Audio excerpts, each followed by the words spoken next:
استحصال گوشت و تخم را افزایش می‌دهند.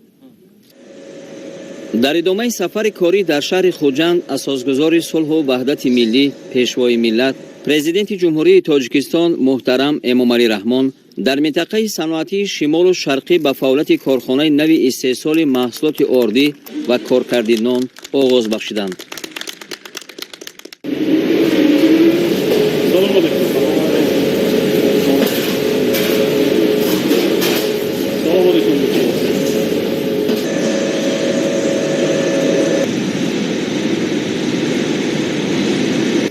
کارخانه نوی استحصالی در زمینه تطبیق هدف چهارم ملی صنعتی کنانی با سرعت مملکت از طرف صاحبکار وطنی جمعه‌بای عبدالحکیموف بنیاد گردیده است.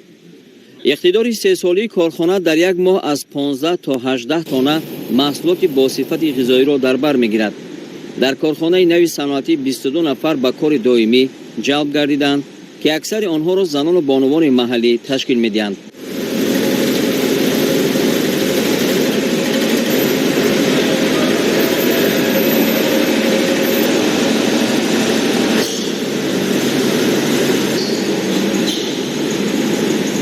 بانوان خوشنود از آنند که با جای کار دائمی تأمین شده محصولات با مزه وطنی استحصال می‌نمایند.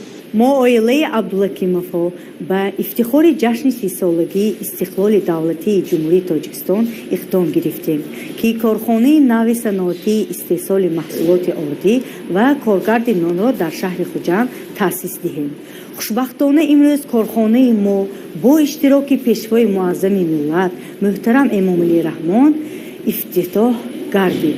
محصولات استحصال کرده ما نان خشک کرده شده با طعم و لذت خاصه دارای صفت بلند و وارد عوض کننده می باشد. ما از دستگیری های جناب عالی نهایت سپاسگزار بوده آینده باز کوشش می کنیم که اقتدار استحصال کارخانه امان را زیاد نموده محصولات اعلی صفت وطنی را استحصال و به مردم پیشنهاد نماییم. است که در کارخانه نو تأسیس اولا نان به شکل مخصوص و طعم خاصه پخته شده بعداً کارکرد می‌گردد که از آن 6 نامگوی محصولات با صفت با طعم‌های گوشت مرغ، قایماق، کبودی، پنیر و سیخ کباب و حسیب و ماهی استحصال می‌شوند. به سرور دولت اطلاع دادند که با مقصد استحصال محصولات وطنی به کارخانه تجهیزات معاصر از کشورهای اروپا، فدراسیون روسیه و جمهوری مردمی چین دسترس و وصل و نصب کردیده است. در خط تکنولوژی زمانوی محصولات آردی با عنصرهای علاوگی تا مرحله نهایی کار کرد و بندوبست می شود که آن دارای صفت بلند و جوابگو به معیارهای بین المللی می باشد.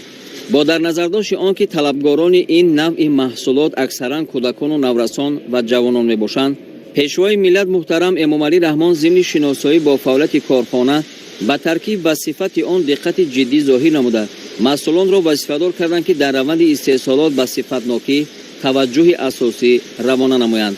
ضمناً به سرور دولت اطلاع دادند که ترکیب محصولات نانی از آرد و روغن، شیر و شکر، آب و نمک، تخم و قایماق و دیگر عنصرهای طبیعی و موادهای خوشبو کننده عبارت است.